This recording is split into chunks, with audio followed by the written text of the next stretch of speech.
On May 14, 1852, every newspaper in New Orleans reported the same auction. A young man, barely 23, sold for a price that shattered records across the entire South. They called him the most beautiful male slave ever brought to the St. Louis Hotel auction block. But what those papers didn't print, what the auctioneers never revealed, was the secret that made his sale not just extraordinary, but impossible.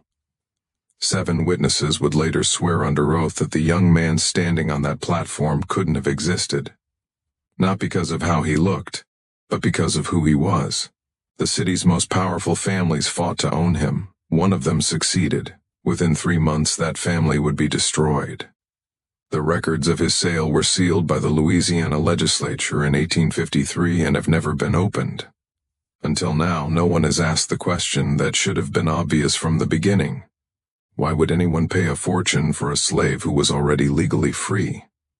Before we continue with the story of the St. Louis Hotel and the young man who should never have been there, I need to ask you something. If you're listening from Louisiana, Mississippi, or anywhere along the Gulf Coast, leave a comment telling me your state. Because what happened in New Orleans in 1852 might have echoed into your own family's history. And if you want to hear more stories like this, stories they tried to bury, hit that subscribe button right now. The answer to that question begins not in New Orleans, but in a place most people have never heard of. A plantation that doesn't appear on any modern map. Rivière-Ocon Plantation, set 43 miles upriver from New Orleans. A sprawling sugar empire that had belonged to the de Roux family since 1791. By 1852, it was one of the most profitable operations in Louisiana, producing over 800 hogsheads of sugar annually and employing, if that word can be used, 217 enslaved people. The main house was a testament to Creole grandeur, 3 stories of whitewashed brick with galleries wrapped around each level supported by columns that had been shipped from France in 1803. Live oaks lined the river approach, their branches so heavy with Spanish moss they created a tunnel of green shadow that visitors found either enchanting or oppressive depending on their temperament. The Deveau family were Creole aristocracy, French-speaking Catholics who traced their lineage back to Normandy and considered themselves separate from and superior to the American planters who had flooded Louisiana after the purchase. They spoke French at home, attended Mass in Latin, and married within a tight circle of families whose names appeared in the original French colonial records. To be Creole was to belong to a culture that predated American Louisiana, one that had its own rules, its own hierarchies, its own understanding of race and status that didn't quite align with the binary system Americans preferred. Monsieur Anatole Deroux, the plantation's owner in 1852, was 56 years old, a widower for 8 years, and by all accounts a man of refined tastes and careful business practices. He kept meticulous records in leather-bound ledgers, each entry written in his precise cursive, each number verified twice. He attended Mass every Sunday at St. Augustine Church in New Orleans, sitting in the same pew his father had purchased in 1802. He belonged to the right clubs, invested in the right banks, and married his 3 daughters to the right families. His reputation was spotless, a man who honored his contracts, paid his debts, and treated his slaves, as he would say, with appropriate Christian consideration. His younger brother Christophe was another matter entirely. Christophe Deer had always been the charming one, the handsome one, the one who could talk his way into any social gathering and out of any responsibility. While Anatole learned sugar cultivation and plantation management, Christophe learned poetry, piano, and the art of spending money he didn't have. When their father died in 1821, he left the plantation entirely to Anatole, giving Christophe only an allowance with the stipulation that he never involve himself in the family business. Christophe, then 24, took the allowance and left for Paris within 6 months. For 6 years he sent cheerful letters full of descriptions of Parisian life. The theaters, the salons, the cafes where intellectuals debated philosophy until dawn. Anatole paid his debts and sent money when requested, considering it a small price for peace. Then in 1827, Christophe had done something unexpected. He'd married. The letter announcing the marriage arrived in October, accompanied by a small daguerreotype that must have cost a week's rent. The woman in the image was young, perhaps 20, with delicate features and dark eyes that seemed to look directly through the camera.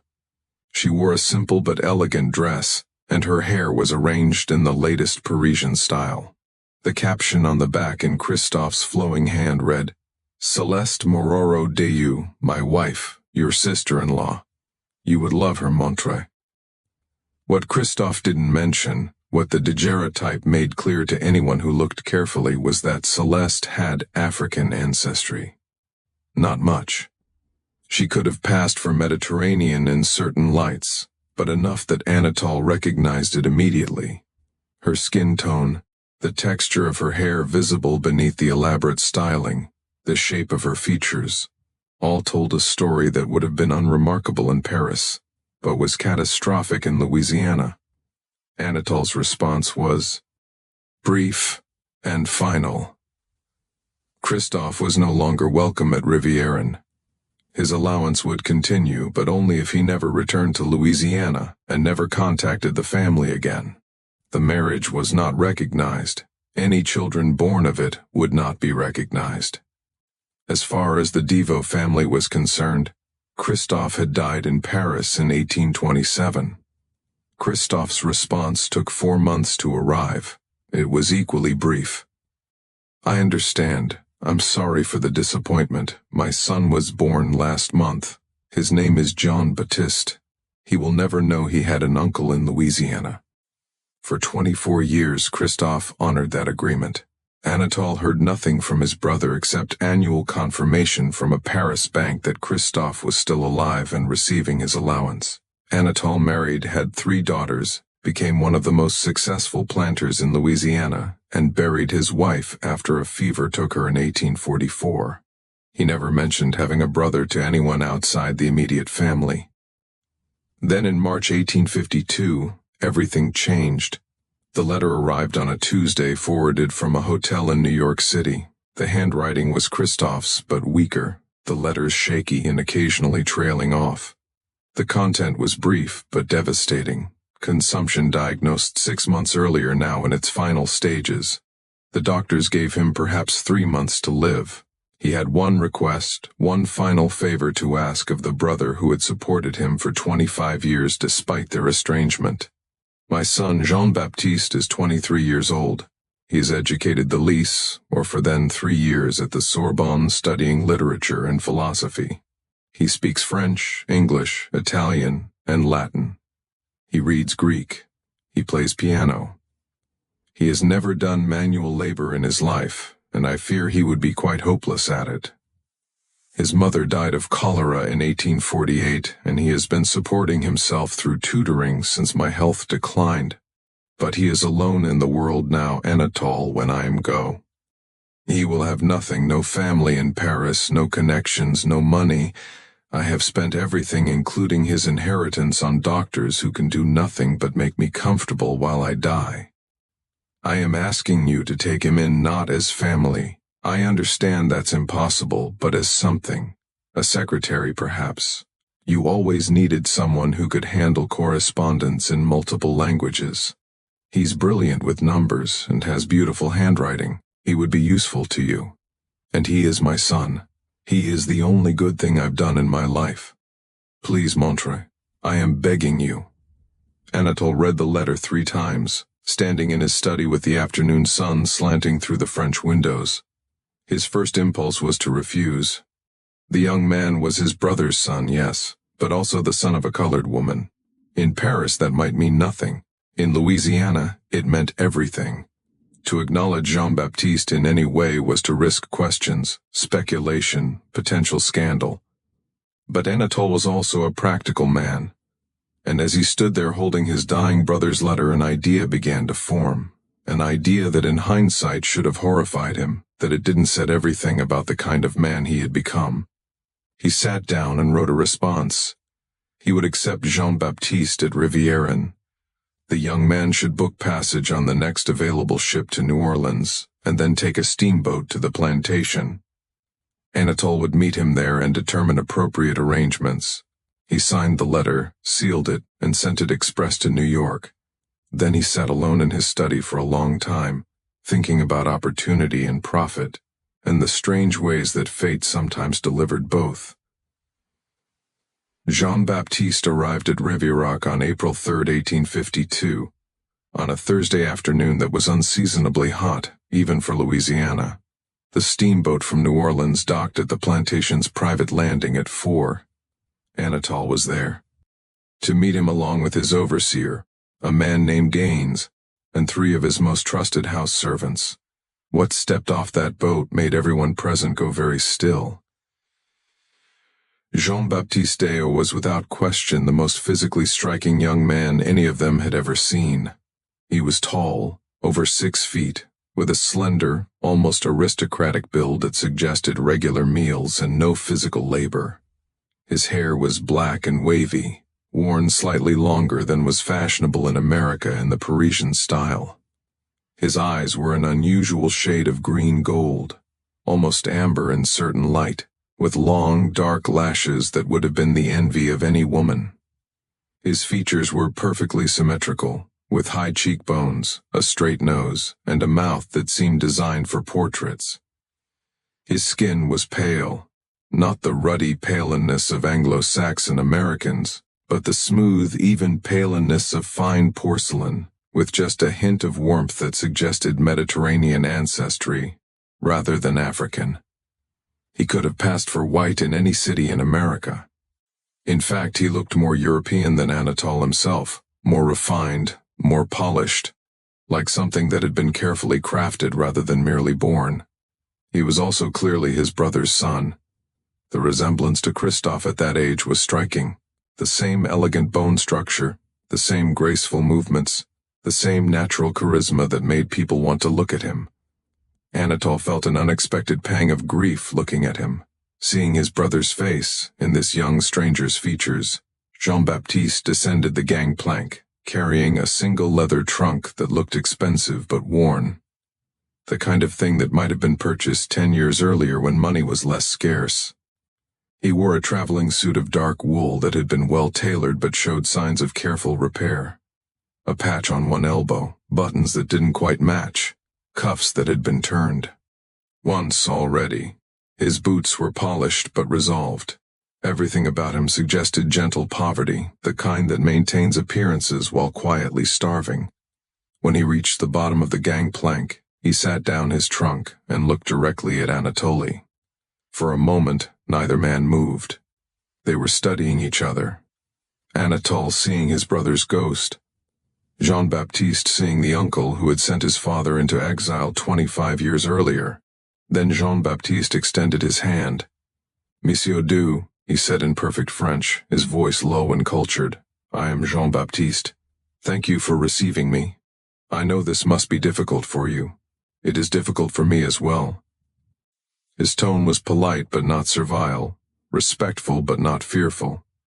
He spoke as an equal, or as someone who had been raised to believe he was equal to anyone regardless of circumstance. Anatole didn't take his hand. Instead, he studied the young man for a long moment, his expression unreadable. He looked at Jean-Baptiste's clothes, his posture, his face. He looked for signs of his mother's ancestry, the telltale features that would mark him as colored under Louisiana law. But there was nothing obvious. The young man looked white, more than white. He looked aristocratic, like something out of a French painting. That made him valuable. That also made him dangerous.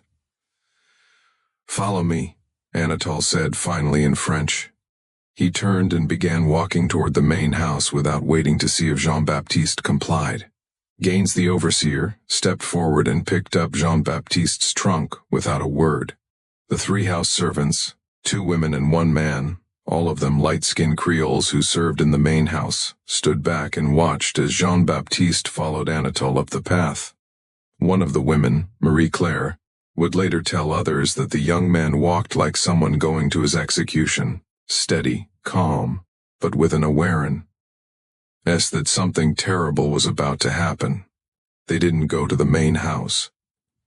Instead, Anatole led Jean-Baptiste to a small cabin behind it, one of several buildings that housed the household servants who weren't trusted enough to sleep in the main house itself, but were too valuable to be housed with the field workers.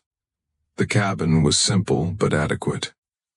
One room with a bed, a table, a chair, a wash basin, and a small fireplace. The April heat made the fireplace unnecessary, but it would be welcome in winter. If Jean-Baptiste was still there in winter, "This will be your quarters," Anatole said, still in French. "I will send someone with food and water. We will speak tomorrow morning about your duties. Do not leave this cabin tonight. Do not speak to anyone. Do you understand?" Jean-Baptiste looked around the cabin, then back at his uncle. "I understand," he said quietly. "May I ask a question?" "No," Anatole said. "Tomorrow." He left, taking Gaines with him, leaving Jean-Baptiste alone with his trunk and his thoughts. That night, Marie-Claire brought food to the cabin: rice, beans, a piece of chicken, bread. She knocked softly, and when Jean-Baptiste opened the door, she handed him the tray without meeting his eyes. "Thank you," he said in French, and she looked up, surprised that he spoke her language. "You're his nephew?" she asked, also in French, keeping her voice low. Jean-Baptiste nodded. "My father's brother. Does he know about your mother?" Jean-Baptiste smiled, but there was no humor in it. "Yes, he knows." Marie-Claire looked at him for a long moment, her expression unreadable. Then she said very quietly, "Be careful. Mr. Deer is not a cruel man, but he is a practical one. And sometimes practical men do terrible things because they make sense on paper." She left before Jean-Baptiste could respond.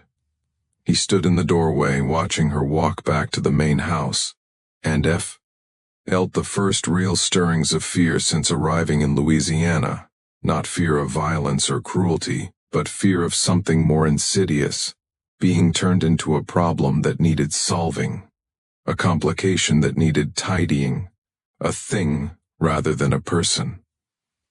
He ate the food because he was hungry, having eaten almost nothing on the journey from New York. Then he sat at the small table and took out the items from his trunk. A few changes of clothes, all carefully folded, several books, including a worn copy of Montaigne's essays and a French Bible. A packet of letters from his father tied with string. And most importantly, a leather portfolio containing his papers. His birth certificate from Paris listing his parents as Christophe Deu and Celeste Moreau. His baptismal record from Igel Saint-Sulpice. His completion certificate from the Leary AF. Letters of recommendation from 2 of his professors of the Sorbonne. All of it in French, all of it official, all of it proving beyond any doubt that he was who he said he was. A free man, born free, educated, with no connection whatsoever to slavery. He laid the papers out on the table and looked at them for a long time. Then, acting on an instinct he couldn't quite name, he took out a sheet of paper and began writing a detailed inventory of everything in the portfolio, including the dates, issuing authorities, and exact wording of each document. He wrote in tiny, precise French, filling 2 pages with documentation of his documentation. Then he folded the inventory and slid it into the spine of the montagne where it would be invisible unless someone specifically looked for it. He had no reason to think he would need such a record. But his father had once told him, "In this world, Jean-Baptiste, the only thing between you and disaster is the right piece of paper. Guard your papers like your soul, because in many ways they are your soul." John Baptiste fell asleep that night, still dressed, lying on top of the thin blanket, listening to the unfamiliar sounds of a Louisiana night. Cicadas, tree frogs, the distant sound of singing from the quarters where the field workers lived, and underneath it all, the constant whisper of the Mississippi River, invisible in the darkness but always present, like a conversation you couldn't quite hear. The next morning, Anatole summoned Jean-Baptiste to his study at 8. The study was impressive, floor-to-ceiling bookshelves, most of them filled with ledgers rather than literature. A massive desk made from Louisiana cypress, windows overlooking the sugar fields, and on the walls, portraits of Deroux ancestors going back 3 generations.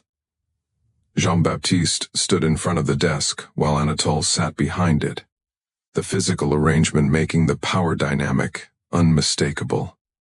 "You have your papers?" Anatole asked in French. "Yes, monsieur. I will need to examine them for your protection. You understand? There are many documents circulating in Louisiana that are fraudulent. I want to ensure yours are authentic." Jean-Baptiste hesitated. Every instinct told him this was wrong, that handing over his papers was handing over his freedom. But he also understood that he had no choice. He had nowhere else to go. No money, no connections in America. His father was dying or perhaps already dead in New York. He was alone in a state where his appearance might pass for white, but his ancestry absolutely did not. He retrieved the portfolio from his cabin and returned to the study. Anatole spent 20 minutes examining each document, occasionally making notes in a small leather notebook. When he finished, he placed the papers in his desk drawer and locked it. "These appear authentic," he said. "I will keep them here for safekeeping. Now, let us discuss your situation." He spoke slowly, carefully, as if explaining something to a child or someone not quite capable of understanding complex matters. "You are my brother's son, and I promised him I would provide for you. However, you must understand the difficulties your presence creates. Your mother was colored. Under Louisiana law, that makes you colored as well, regardless of how you look or where you were born. If I were to acknowledge you as my nephew as family, it would create impossible social complications. My daughters are married to prominent families. My position in this community is built on reputation and careful relationships. I cannot jeopardize all of that." Jean-Baptiste said nothing, but his hands clasped behind his back tightened until his knuckles went white. "However," Anatole continued, "I am also not without compassion. I am willing to provide you with shelter, food, and appropriate work here at Rivière-au-Can. You will serve as my personal secretary. You will handle my business correspondence, particularly anything requiring translation or interaction with French merchants. You will maintain certain records. You will live in the cabin where you spent last night. In exchange, you will not speak of your father, your time in Paris, or your documentation. As far as anyone is concerned, you are simply Jean-Baptiste, a light-skinned slave I purchased from a private sale. Do you understand?" The word slave hung in the air like smoke. Jean-Baptiste felt something shift inside him, not quite breaking but bending, warping under pressure. "I understand that you are asking me to pretend to be enslaved," he said carefully, "despite the fact that I have legal documentation proving I am free." "I am asking you to be practical," Anatole replied. "You are in Louisiana now, not Paris. French papers mean very little here. Without my protection, you would be vulnerable to questioning, potential detention, even enslavement by someone less scrupulous than myself. Many free people of color have found themselves enslaved because they could not adequately prove their status to American authorities. I am offering you safety by making me a slave, by allowing you to live as if you were enslaved while knowing you are not. It is a performance, Jean-Baptiste, uncomfortable, I grant you, but temporary. In time I may be able to make other arrangements, perhaps settlement in the north, or even passage back to France once my daughters are settled and the social complications are less pressing. But for now, this is what I can offer." Jean-Baptiste looked at his uncle for a long moment. He understood perhaps better than Anatole realized exactly what was happening. This wasn't protection. This was erasure. This was turning an inconvenient nephew into a convenient asset, transforming a problem into profit, making sure that the young man standing in front of him disappeared, not literally but legally, socially, in every way that mattered. "And if I refuse," Jean-Baptiste asked quietly, "then I cannot help you," Anatole said, his voice equally quiet, but utterly final. I will return your papers and provide you with enough money to reach New Orleans. After that, you will be on your own in a state where your appearance will invite questions you cannot adequately answer. You speak very little English. You have no money, no connections, no family. Where will you go? What will you do? He was right, and they both knew it. Jean-Baptiste could refuse, could walk away, could try to make his way in Louisiana or flee to the north. But his chances of success were minimal, and his chances of survival even worse. He had seen, even in his brief time in Louisiana, how quickly suspicion attached itself to anyone who looked ambiguous, who didn't fit neatly into the categories this place insisted on. Free papers from France might protect him in theory, but in practice they might just as easily get him arrested, questioned, investigated, and in that process there was no telling what might happen. I understand, Jean-Baptiste said finally, the words tasting like ashes. When do I begin? Today, Anatole said. He pulled out a ledger and opened it to a fresh page. But first, we need to establish your status officially. He began writing, speaking aloud as he did. Acquired April 3, 1852. One male, age 23. Name, Jean-Baptiste, no surname. Light-skinned, educated, suitable for domestic work. Private sale, no bill of sale available. Value estimated at $2,000. He looked up at Jean-Baptiste there. Now you exist in my records, and your presence here is explained. Your papers are safe in my desk. Your father's monthly allowance will continue to be paid into the Paris bank account until his death, at which point it will cease. You will work as my secretary, and in return you will have food, shelter, and safety. This is, I believe, as good an arrangement as either of us could hope for under the circumstances. Jean-Baptiste felt something inside him shift again, something fundamental breaking or perhaps burning away. He had known intellectually that his uncle had the power to do this, but knowing and experiencing were different things. Standing in that study, watching Anatole transform him from a person into property with a few strokes of a pen, Jean-Baptiste understood that he had entered a different world, one where the documents in that locked drawer meant nothing compared to the document Anatole had just created. "May I ask one question, MC?" Jean-Baptiste said, his voice carefully neutral. "Of course. Did you ever intend to help me, or was this your plan from the moment you received my father's letter?" Anatole looked at him for a long moment, and something that might have been regret flickered across his face. Or perhaps it was just the morning. Angie light changing. "I intended to do what was practical for both of us," he said finally. "Now, let me show you where you will work." For 5 weeks, the arrangement functioned exactly as Anatole had planned.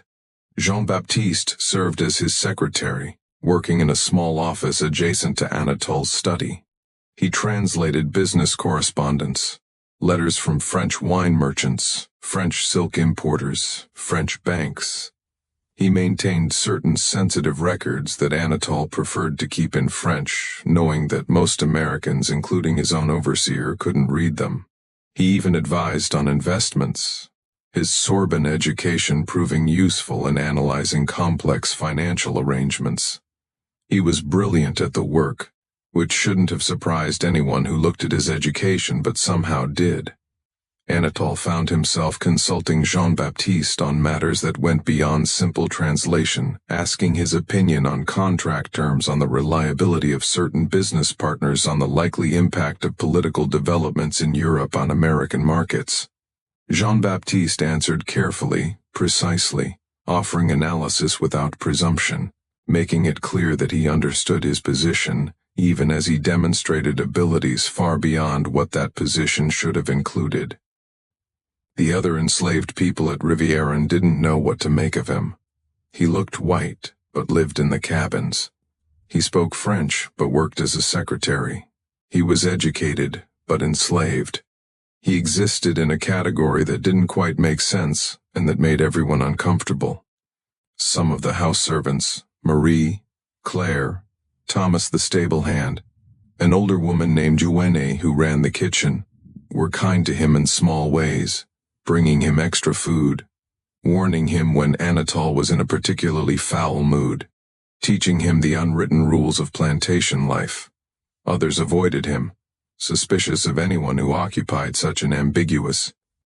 Jean-Baptiste navigated this carefully, accepting kindness when it was offered, but never presuming on it, keeping mostly to himself, spending his evenings in his cabin, reading the books he'd brought from Paris. He wrote letters to his father in New York, even though he knew his father was probably already dead. He wrote in French careful letters that said everything and nothing. I am safe. I am working as a secretary. Uncle Anatole has been generous in his way. Please do not worry about me. I hope you are comfortable and not in pain. I think of you always. He never mailed the letters. He simply folded them and kept them in his trunk, like prayers that didn't need to reach their destination to fulfill their purpose. But Anatole had made a critical miscalculation. He had assumed that Jean-Baptiste's beauty and education would remain a private asset, something he could utilize quietly within the plantation's boundaries. He had not anticipated what would happen when he brought Jean-Baptiste to New Orleans. The trip occurred on May 7th, a Wednesday. Anatole needed to meet with several business partners to finalize arrangements for the upcoming sugar harvest. He decided somewhat impulsively to bring Jean-Baptiste with him. The young man could take notes, translate if necessary, and demonstrate Anatole's cosmopolitan sophistication. Look, I have a secretary who speaks 4 languages. They traveled by steamboat, arriving at the New Orleans docks at 10 in the morning. The city was at its most vibrant, the levee crowded with ships from every corner of the world. The streets thronged with merchants and slaves and free people of color and tourists and con men and everyone else who made New Orleans the most complex, contradictory city in America. Anatole had arranged meetings at his club and at 2 private homes, each one involving discussions of contracts, prices, shipping arrangements. Jean-Baptiste accompanied him to all of them, standing quietly in corners, taking notes when requested, occasionally translating a phrase from French to English or vice versa. And everywhere they went, the reaction was the same. People stared, not rudely exactly, but unmistakably. Women found reasons to pass close to where Jean-Baptiste stood. Men studied him with the assessing gaze, usually reserved for horses or expensive furniture. Conversations would pause when he entered a room, not because he'd done anything to interrupt them, but because his presence was simply that arresting. At the 3rd meeting held in the elegant home of a commission merchant named Philippe Leroux, the wife of the host, Madame Leroux, a woman of about 40 with sharp eyes and a sharper mind, approached Anatole during a pause in the negotiations. Monsieur Deo, she said in French, I hope you'll forgive my directness, but I must know that young man who accompanies you. He is your property. Anatole, who had been expecting this question all day, nodded. A recent acquisition. He serves as my secretary. He is remarkable, Madame Lariot said bluntly. I have never seen a slave of such appearance. Where did you acquire him? A private sale, Anatole said vaguely, from an estate in Baton Rouge. Would you consider offers? Another woman interjected. This was Madame Hélène Fourier, a widow who owned a fashionable boarding house in the Garden District and was known for maintaining an extensive household staff of light-skinned servants. I would pay handsomely for someone of his qualities. Anatole demurred, saying Jean-Baptiste was too useful to part with. But the question, would you consider offers, lodged itself in his mind like a splinter. All the way back to Rivière-au-Can that evening he thought about it. How much would someone pay for Jean-Baptiste? Not just for his skills, which were considerable, but for the sheer spectacle of owning him, for the status and prestige of having such a singular individual in one's household. That night, after Jean-Baptiste had returned to his cabin, Anatole sat in his study and did calculations. He had recorded Jean-Baptiste's value at $2,000, which was already high for a domestic servant. But based on the reactions today, he could sell the young man for much more, perhaps $3,000, perhaps even $4,000.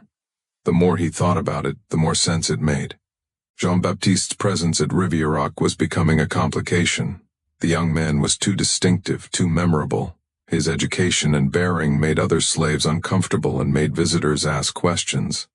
Sooner or later, someone would probe too deeply, would wonder about the remarkable secretary, who looked more like a French aristocrat than a slave, would perhaps even recognize something in Jean-Baptiste's features, a resemblance to Christophe, a hint of Devo ancestry. Better to sell him publicly in a venue where his extraordinary value would be obvious and legal, where the sale would be documented and unquestionable, and where Jean-Baptiste himself would disappear into the household of some wealthy family, never to be seen again. The St. Louis Hotel conducted slave auctions every day except Sunday. They were professional, well-organized events attended by the city's elite. Selling Jean-Baptiste there would be not just profitable, but prestigious, the kind of sale that would be talked about in the right circles, that would enhance Anatole's reputation as a man with access to remarkable commodities. On May 8th he began making arrangements. Jean-Baptiste learned about the sale on May 10th, a Sunday afternoon. He was in his cabin reading Monta when Anatole arrived with Gaines and one of the mail-house servants. The presence of 3 men told Jean-Baptiste immediately that something had changed. I've decided to sell you, Anatole said without preamble, speaking in French. There is an auction at the St. Louis Hotel on May 14th. You will be presented there.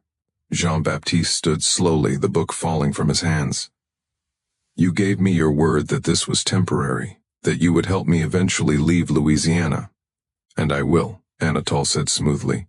By selling you to a good family in New Orleans, you will be far more comfortable there than here, working indoors in the city with access to culture and society. It is in many ways an improvement. I am not a slave to be sold, Jean-Baptiste said, his voice shaking slightly. I am your brother's son. I have papers proving I am free. You have papers that I am safeguarding, Anatole corrected, and you are forgetting that your situation is more complex than a simple question of documentation. Your mother's status affects your own. The law in Louisiana is very clear about this. My mother was free, Jean-Baptiste said, his voice rising. She married my father legally in Paris. I was born free. The documents prove all of this. Your mother was colored, Anatole said flatly. Whatever her legal status in France and Louisiana, that would make you colored as well. And without documentation proving her free status, which you do not have, your own freedom is questionable. I am actually protecting you by maintaining the fiction that you are my property. Otherwise you could be claimed by anyone who disputed your status. At least this way, you will belong to someone respectable. It was twisted logic, but it had the weight of Louisiana law behind it. Jean-Baptiste understood that his uncle was right about one thing. His French papers, without corresponding American documents, were vulnerable to challenge, and in any legal dispute, Anatole's word as a respected white planter would outweigh Jean-Baptiste's claims as a questionable person of color. Please, Jean-Baptiste said, the word coming out barely above a whisper. Please don't do this. My father trusted you. He asked you to protect me. And I am, Anatole said. Now you will cooperate with these arrangements, or I will have you restrained and transported by force. The choice is yours. Jean-Baptiste looked at the 3 men standing in his cabin, and he understood that resistance was pointless. He was one person against Anatole's entire operation. If he fought, he would lose. If he fled, he would be caught. The plantation was miles from anywhere, surrounded by water and swamp, patrolled by men with dogs and guns. There was nowhere to run. I will cooperate, he said finally. Good, Anatole said. We leave for New Orleans on May 13th. I suggest you rest and prepare yourself. This sale will determine your future. I recommend you present yourself well. They left, locking the cabin door from the outside. Jean-Baptiste heard the key turn, heard their footsteps fade away, and then he was alone in the locked room with the realization that in 4 days he would be standing on an auction block, being sold like furniture or livestock. He sat on the edge of the bed, trembling, not with fear exactly, but with a rage so intense it frightened him. He wanted to destroy something, to scream, to fight. But there was nothing to destroy except his few possessions, nowhere for screaming to reach, and no one to fight except the walls of his prison. Instead, he did the only thing he could think of. He took out a piece of paper and began to write. He wrote for 3 hours, documenting everything that had happened since his arrival in Louisiana. His reception at the plantation, the conversation in Anatol's study, the confiscation of his papers, the entry in the plantation ledger classifying him as property, the trip to New Orleans, the decision to sell him. He wrote in precise legal French, the kind of language that would be unmistakable in its meaning. He wrote knowing that the letter might never reach anyone, but also knowing that he had to try, had to create some record that he had existed as a person and not just as property. When he finished, he addressed it to the French consulate in New Orleans. He didn't know if they would help, if they could help, if they even cared about a half-French citizen being sold into slavery in Louisiana, but they were the only authority he could think of that might have jurisdiction, that might see him as something other than a commodity. He folded the letter carefully and hid it in the spine of his montania, the same place he'd hidden the inventory of his papers. Then he lay down on the bed and stared at the ceiling, thinking about his father, who was probably already dead, who had trusted his brother to protect his son, who had died, believing that trust had been honored. The next morning, the cabin was unlocked. Gaines brought him food and told him he could move freely around the plantation grounds, but not leave them. Jean-Baptiste spent the day in a kind of fugue state, walking the perimeter of the property, memorizing every detail. The sugar fields stretching to the horizon. The quarters where 200 people lived in bondage. The main house where Anatol sat in his study calculating profits. The river flowing past, endlessly indifferent to everything happening on its banks. On May 12th, Thomas found him standing by the stables and approached cautiously. "I heard what's happening," Thomas said in French, keeping his voice low. "I'm sorry." Jean-Baptiste looked at him, this man who had shown him kindness for no reason except basic human decency. "Will you do something for me?" he asked quietly. "If I can." Jean-Baptiste retrieved the letter from his cabin and pressed it into Thomas's hands. "After the auction, not before. After. Take this. To the French consulate on Chartres Street. Give it to anyone there and tell them it's urgent. Can you do that?" Thomas looked at the letter, then at Jean-Baptiste. "You think it will help?" "I don't know," Jean-Baptiste admitted. "Probably not, but I have to try something." Thomas nodded and tucked the letter inside his shirt. "I'll do it. Day after the auction." "Why are you helping me?" Jean-Baptiste asked. Thomas smiled, but it was a sad smile full of understanding that went beyond words. "Because sometimes doing the right thing is all we got, even when it doesn't change anything." On May 13th, Anatol Gaines and Jean-Baptiste left for New Orleans by steamboat. They arrived in the evening and stayed at the St. Louis Hotel itself, though Jean-Baptiste was housed not in a guest room, but in a secure room on the ground floor, where valuable property was kept before sale. The room had a bed, a wash basin, and barred windows. It was clean and relatively comfortable, but it was unmistakably a cell. That night, Jean-Baptiste didn't sleep. He sat on the edge of the bed, thinking about everything that had led to this moment, tracing the chain of decisions and circumstances that had transformed him from a free man in Paris to property in New Orleans. He thought about his mother, dead of cholera 4 years earlier, who had never told him much about her own background, except that she had been alone in Paris when she met Christophe, that she had fallen in love with his charm and his recklessness, that she had never regretted marrying him, even though it had cost her whatever family she'd had. He thought about his father dying or dead in New York, who had spent 25 years in exile rather than give up his wife and son.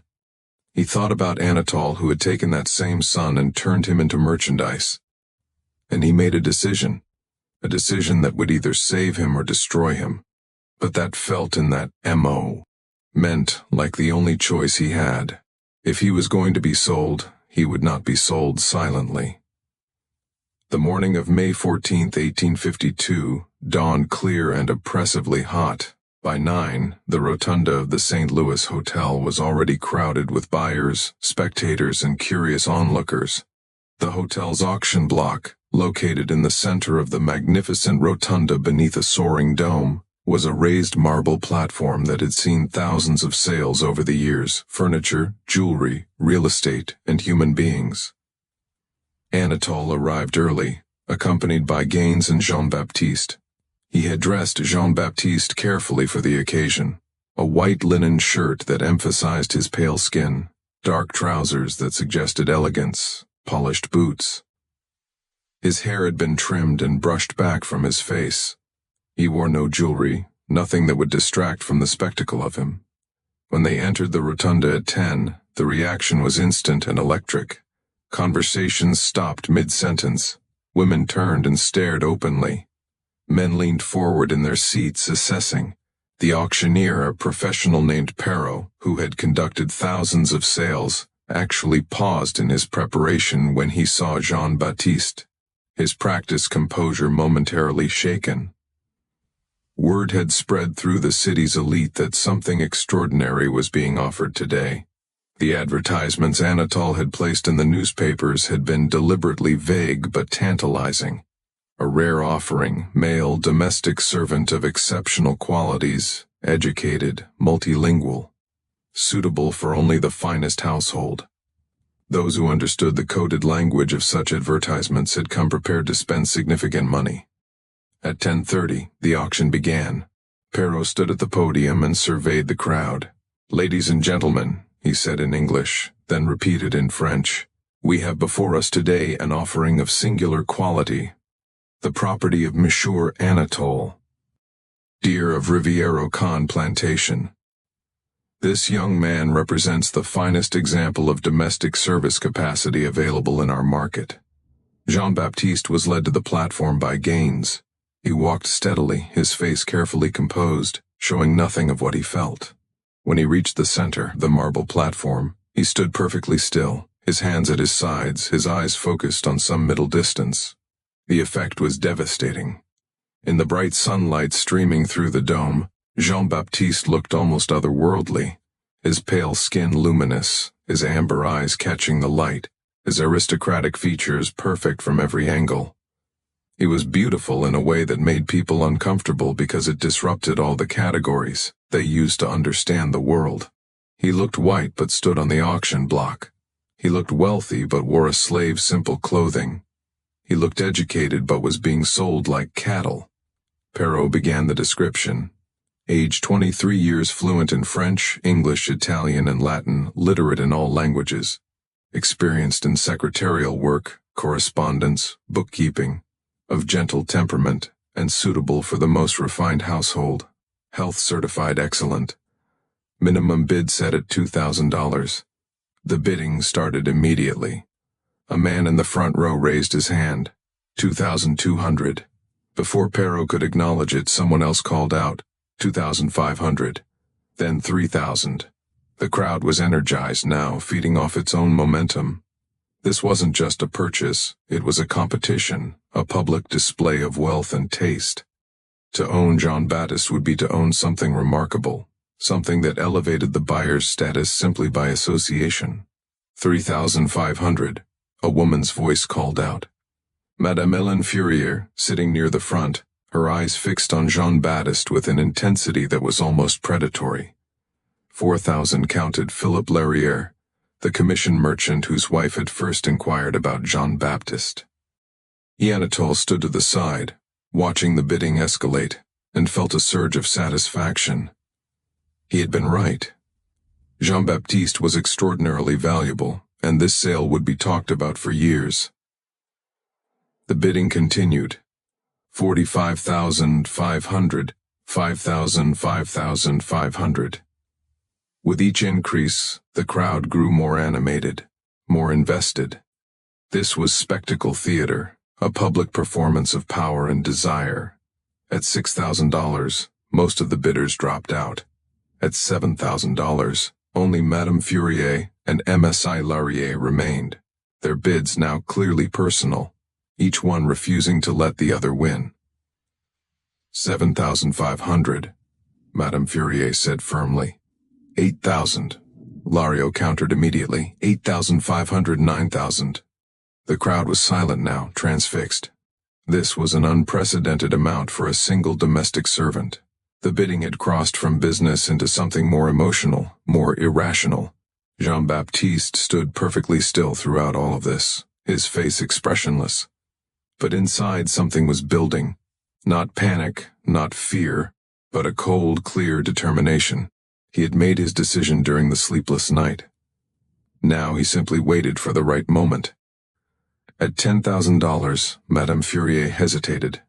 The sum was extraordinary, representing more money than many plantation owners earned in a year of labor. Perrault, sensing her uncertainty, looked toward Lario. "Do I hear 10,500? Lario nodded. 10,500. Perrault turned to Madame Fourier. "Madame, do you count her?" She looked at Jean-Baptiste one more time, her expression unreadable. Then she said clearly, $11,000. A collective gasp went through the crowd. $11,000 for a single slave was unheard of. Even the most valuable skilled artisans rarely sold for more than 3,000. This was history being made, a record that would stand for years. Perrault looked at Lario. "Monsieur, do you count her?" Lario hesitated. 11,000 was madness, a price that defied all economic logic. But he also couldn't bear to lose. To have Madame Fourier win this public competition. Before he could answer, Jean-Baptiste spoke. 3 words in French, barely loud enough to carry past the first few rows. "Je suis libre, I am free." The effect was instantaneous and total. Several people gasped audibly. Others looked confused. Had they heard correctly? Anatole's face went white, then flushed an angry red. Gaines moved toward the platform, but Perrault held up his hand, stopping him. The auctioneer looked at Jean-Baptiste, then at Anatole, then back at Jean-Baptiste. His professional composure was entirely gone, replaced by genuine uncertainty. In 30 years of conducting auctions, he had never had a slave claim freedom from the block. "Silence," Perrault said sharply. "You are not permitted to speak." Jean-Baptiste turned his amber eyes directly on the auctioneer. When he spoke again, his voice was clearer, stronger, carrying across the hushed rotunda with perfect clarity. "My name is Jean-Baptiste Davout. I am the son of Christophe Deroux and the nephew of Anatole Davout. I was born free in Paris, France, on March 12, 1829. I am a French citizen with full documentation of my birth and my free status. I arrived in Louisiana on April 3rd of this year at the invitation of my uncle. Upon my arrival, he confiscated my legal papers and fraudulently entered me into his plantation records as a slave. Under both French and Louisiana law, I cannot be legally enslaved. I am free. This sale is a fraud, and everyone participating in it, including the auctioneer and the bidders, is complicit in an illegal act." The silence that followed was absolute and suffocating. For perhaps 5 seconds, no one moved. No one breathed. The rotunda might have been empty except for Jean-Baptiste's words echoing under the dome. Then chaos erupted. Anatole lunged toward the platform, shouting in rapid French that Jean-Baptiste was delusional, that he was the son of a slave and had been educated as an indulgence. Perrault stepped back from the podium, clearly unsure of his legal ground. Several men in the crowd began arguing loudly, some insisting the sale should be stopped immediately until Jean-Baptiste's claims could be investigated. Others maintaining that a slave's testimony was worthless and the auction should continue. Madame Fourier had gone very pale and was speaking urgently to a man beside her, apparently her lawyer. Lario was demanding to see documentation, any documentation that would clarify the situation. In the middle of this chaos, something remarkable happened. A tall, thin man in clerk's clothing pushed through the crowd to the platform. He identified himself as François Mercier, assistant to the French consulate, and handed a folded document to Perrault. His voice accented with metropolitan French, cut through the noise. The French consulate has received documentation regarding Monsieur Jean-Baptiste Deau. We confirm his birth registration in Paris in 1829, his baptism at Église-Saint-Sulpice, and his status as a French citizen. We have on file his birth certificate listing his parents as Christophe Deau, French citizen, and Celeste Moreau, free woman of color, resident of Paris. Under French law, he is free. We request that this sale be suspended immediately pending full legal review. The effect was explosive. Perrault looked at the document, then at Anatole, then at Jean-Baptiste, clearly calculating his own liability. If Jean-Baptiste was truly free and this sale proceeded, everyone involved could face legal consequences. But if Jean-Baptiste was not free and the sale was stopped, Anatole and the bidders would have grounds for complaint. Anatole, recovering from his initial shock, produced papers from his jacket. Jean-Baptiste's confiscated documents. "These are forgeries," he shouted, his voice tight with anger. "I have proof that this boy is the son of one of my slaves, a woman named Celeste, who died at my plantation in 1848. He's been fed lies about his parentage and has come to believe them. I intended to sell him to a good family in New Orleans, where he might be disabused of these delusions. This interruption is a deliberate attempt to defraud the auction." He had prepared for this possibility, Jean-Baptiste realized with sickening clarity. Anatole had known there was a chance Jean-Baptiste might speak up, might claim freedom, and had prepared a counter-narrative.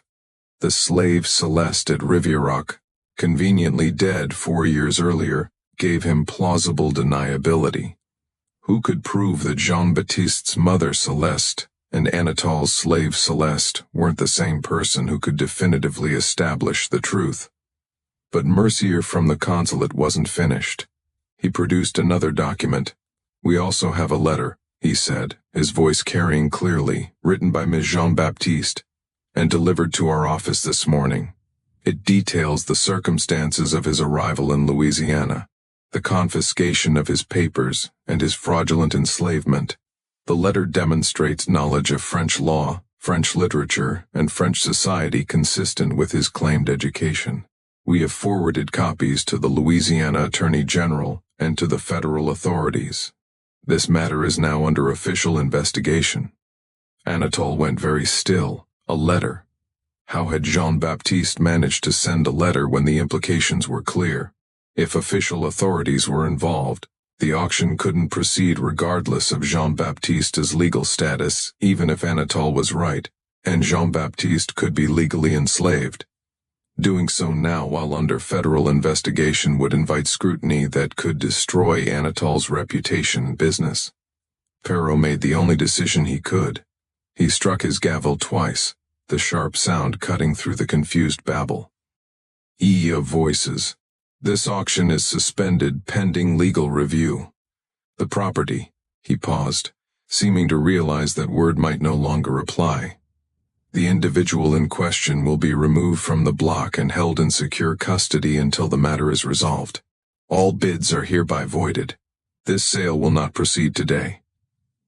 Gaines moved toward Jean-Baptiste, but Mercier intercepted him. "He will be held by the city authorities, not by Monsieur Deveau. There is too much conflict of interest for him to remain in his uncle's custody during the investigation."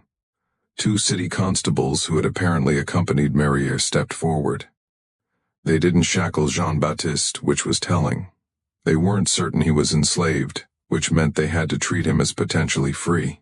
They simply escorted him off the platform and toward a side door away from the crowd. As Jean-Baptiste had passed Anatole, their eyes met. His uncle's expression was a complicated mixture of rage, betrayal, and something that might have been grudging respect. Jean-Baptiste said nothing. There was nothing to say.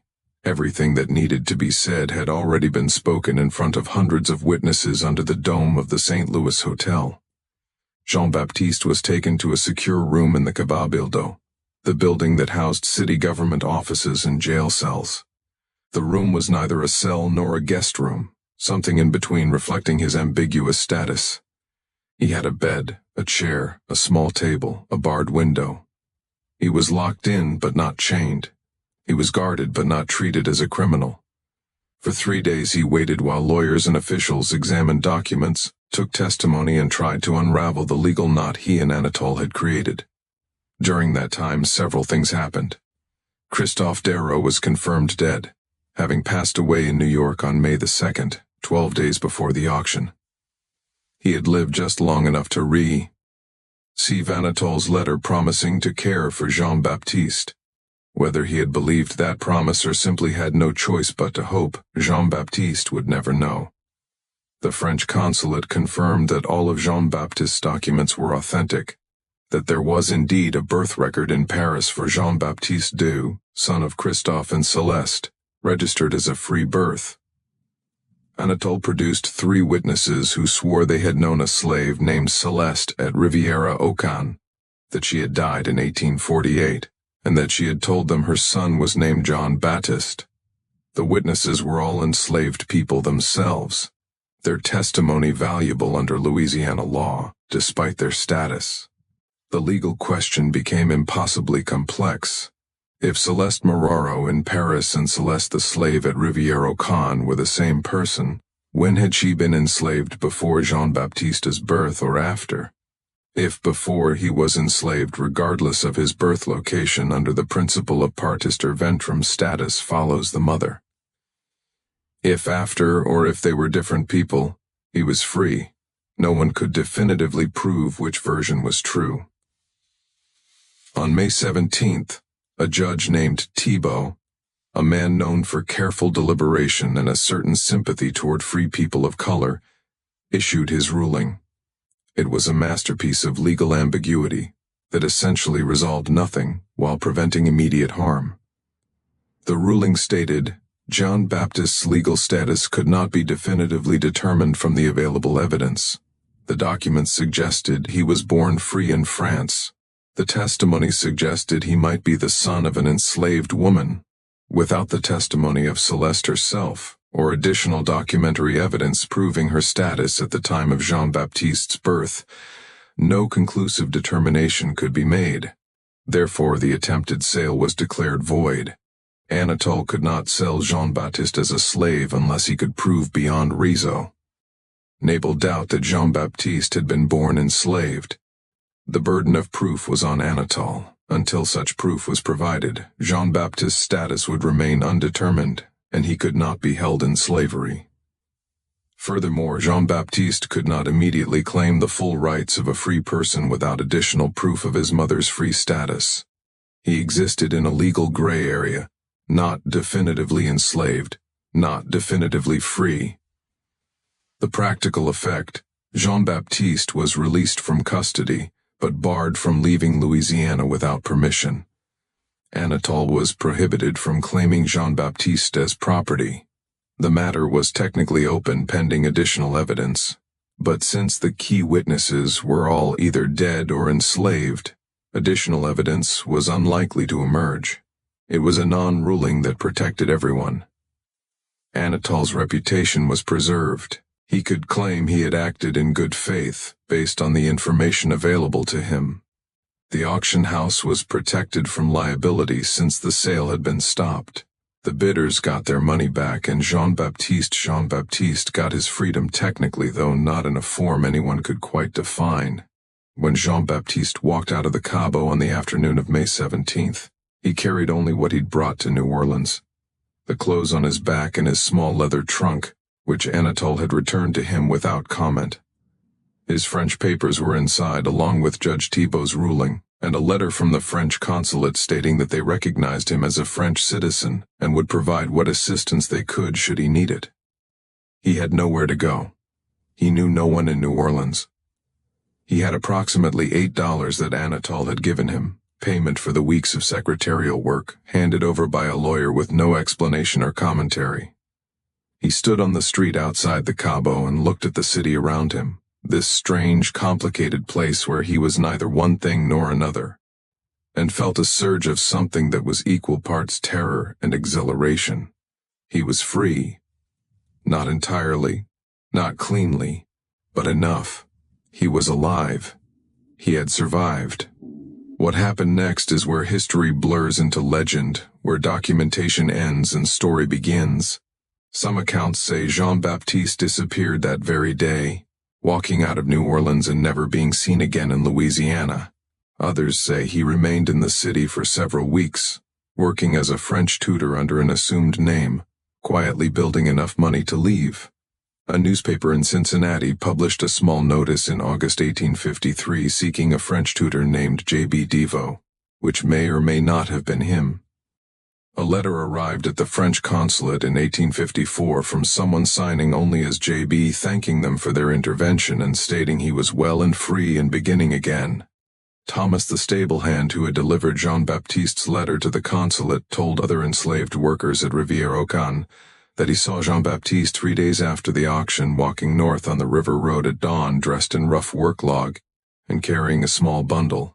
Thomas said he called out to him and Jean-Baptiste turned, smiled, put a finger to his lips and kept walking. Whether this actually happened, or was a story Thomas created because people needed to believe Jean-Baptiste had escaped, no one can say. What is documented is this. Anatole Deer never fully recovered from the scandal. His business continued. His plantation remained profitable, but his standing in New Orleans society was permanently damaged. Several families quietly severed connections with him. The story of the auction spread, whispered in drawing rooms and mentioned in private correspondence. Anatole Deveau, they said, had tried to sell his own nephew, had stolen a free man's papers and enslaved him, had stood by while the young man was humiliated on the auction block. Whether Jean-Baptiste had been legally free or not almost didn't matter. What mattered was that Anatole had violated some fundamental code about family, about honor, about the proper way to conduct oneself. In 1859, Anatole received a package with no return address. Inside was a book, a French edition of the Count of Monte Cristo. On the title page, someone had written in elegant script, Frau Mal, "We are brothers, we who suffer from the same wound." It was a quote from the novel and it was also a message. Anatole recognized the handwriting as Jean-Baptiste's. He burned the book that same day, but not before his daughter Marguerite saw it and wrote about it in her diary. That diary survived. The reference was pointed. The Count of Monte Cristo was about a man wrongly imprisoned who escapes and methodically destroys everyone who wronged him. It was also about transformation, about becoming someone new, shedding an old identity like a snake shedding skin. Whether Jean-Baptiste was threatening revenge or simply noting a parallel, Anatole took it as a threat. He hired private investigators to locate Jean-Baptiste. They found nothing. He increased security at the plantation. He began sleeping with a loaded pistol on his bedside table, and he began to decline physically, mentally, spiritually, much faster than his age alone could explain. He died in 1862 during the Union occupation of New Orleans of what his doctor called nervous exhaustion and melancholia. He was 66. In his final weeks, the servants who attended him reported that he spoke frequently in French to people who weren't there, often seeming to argue with someone he called the boy. He said repeatedly, "I gave you shelter. I did what was necessary. Why can't you see that?" No one knew who he was talking to. Christophe's death was simpler and in its way more peaceful. He died in New York 3 days before Jean-Baptiste's dramatic declaration of freedom, never knowing whether his son was safe. But one of the nuns who nursed him in his final days reported that he seemed oddly content near the end. He said shortly before dying, "My son is free. That's all that matters." Whether he meant Jean-Baptiste specifically or was simply delirious, no one could say, but it's nice to think that somehow he knew that across the miles and through whatever strange connection exists between parents and children, he felt Jean-Baptiste's escape. The St. Louis Hotel continued to hold auctions for another decade, but the auction of May 14, 1852 was never mentioned in its official histories or advertisements. Documentation, all of it. The bills of sale, the bidder agreements, the records of the suspension disappeared from the hotel's files. It was as if the entire event had been collectively erased. Except it wasn't. The story persisted, told and retold in French Creole households, mentioned in private letters, occasionally surfacing in legal discussions about status determination and the rights of free people of color. It became a legend of sorts. The beautiful slave who declared himself free and then vanished. But here's what makes the story genuinely fascinating. Jean-Baptiste was almost certainly telling the truth. The French consulate's confirmation was real. The Paris records were real. Christophe's marriage was documented. And Anatole's claim about a slave named Celeste at Rivière-aux-Cayes doesn't appear in any plantation records before Jean-Baptiste's arrival. There's no inventory listing her, no birth records for other children she might have had, no purchase record, no sale record, nothing. She appears in Anatole's testimony and the testimony of his witnesses, but nowhere in the paper trail that usually accompanied enslaved people in Louisiana, which suggests something darker than even the story implies. That Anatole didn't just enslave a free man through legal manipulation, but that he also fabricated evidence, coached witnesses, and constructed an entire false history to justify his actions. If that's true, then what happened at the St. Louis Hotel wasn't just an auction gone wrong. It was the exposure of a carefully planned fraud. And if that's true, Jean-Baptiste's disappearance makes even more sense. He wasn't running from being enslaved. He was running from someone who had proven willing to destroy his entire identity to maintain a lie. The last documented reference to Jean-Baptiste Deveau comes from 1897, 45 years after the auction. A researcher named Alberta Lacroix, interviewing elderly Creoles for a book on New Orleans French heritage. One woman, Madame Henriette Blanchard, then 93, told him about an auction she'd witnessed as a young woman, the most beautiful young man she'd ever seen, standing on the marble block, declaring himself free while the crowd watched in shock. Lacroix asked if she thought the young man had really been free. "Oh, absolutely," she said. "You could see it in how he stood. Free people stand differently. They hold their heads differently. That boy was free. He just had to prove it." Lacroix asked if she thought he survived, if he escaped to the north, or perhaps back to France. Madame Blanchard smiled. "I think he went somewhere cold, somewhere his face didn't mean anything except that he was beautiful. Canada maybe, or France, or even somewhere in the north where no one knew Louisiana law or cared about it. I think he lived a long life and probably never told anyone what happened to him because some secrets are too dangerous to tell. You carry them with you until you die, and then they die with you. And maybe that's for the best. Whether she was right, we'll never know. But the fact that the Louisiana legislature sealed the auction records in 1853 and has kept them sealed ever since suggests that someone somewhere thought the full truth was dangerous. Those records remain classified to this day. Several historians have petitioned for access. Every petition has been denied. The official reason is always the same: privacy concerns regarding status determinations of potentially living descendants. But Jean-Baptiste would have been born in 1829. Anyone who could be his direct descendant would now be several generations removed, and privacy concerns typically don't extend that far, which suggests the real reason the records remain sealed is different. Maybe they contain proof that Anatole committed fraud. Maybe they reveal complicity by other prominent families.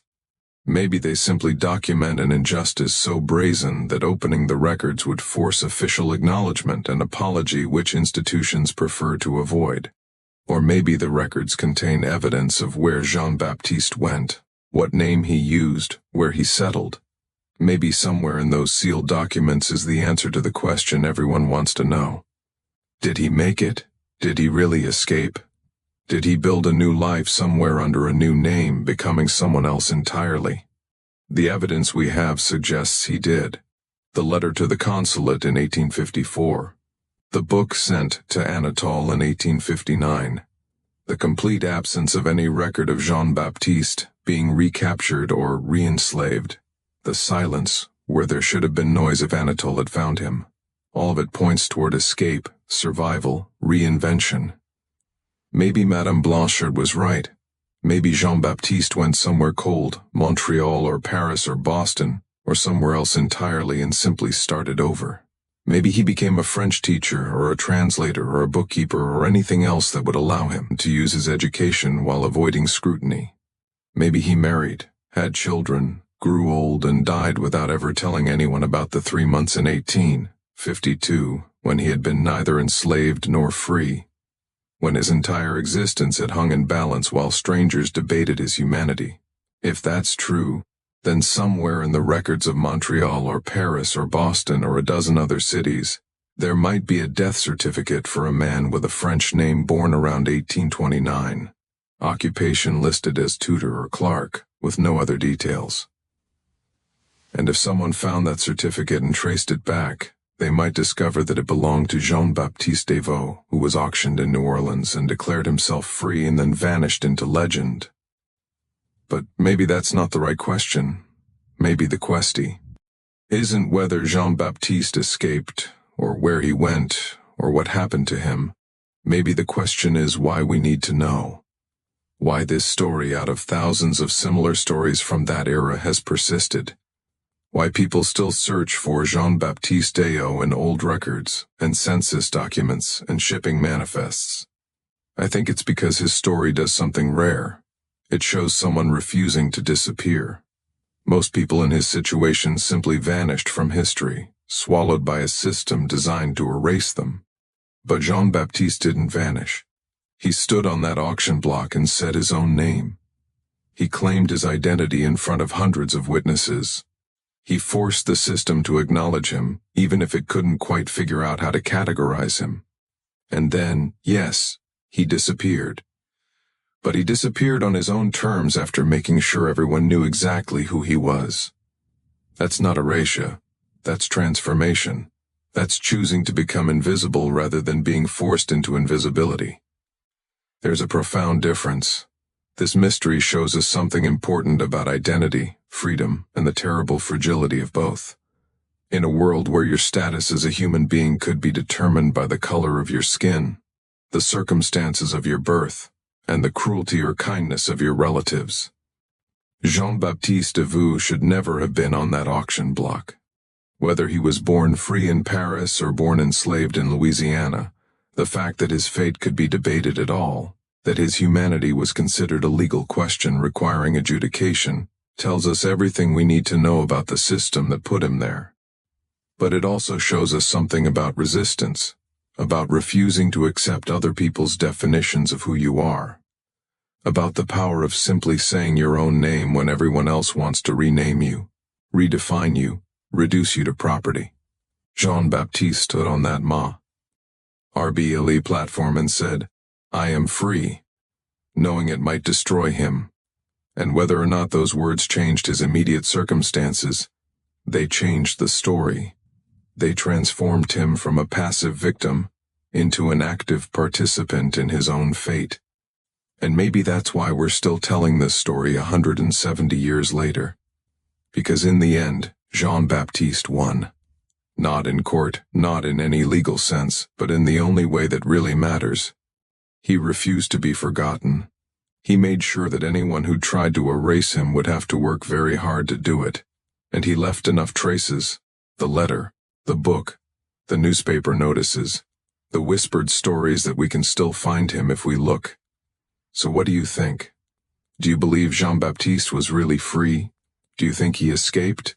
Or do you think something else happened in that locked room at the St. Louis Hotel? And why would Louisiana keep those records sealed if there wasn't something explosive in them? Something that still matters even now? Leave your comment below. Tell me what you think happened to Jean-Baptiste Desvaux. And if you enjoyed this story, this mystery that they tried to bury, then subscribe to this channel. Hit the notification bell.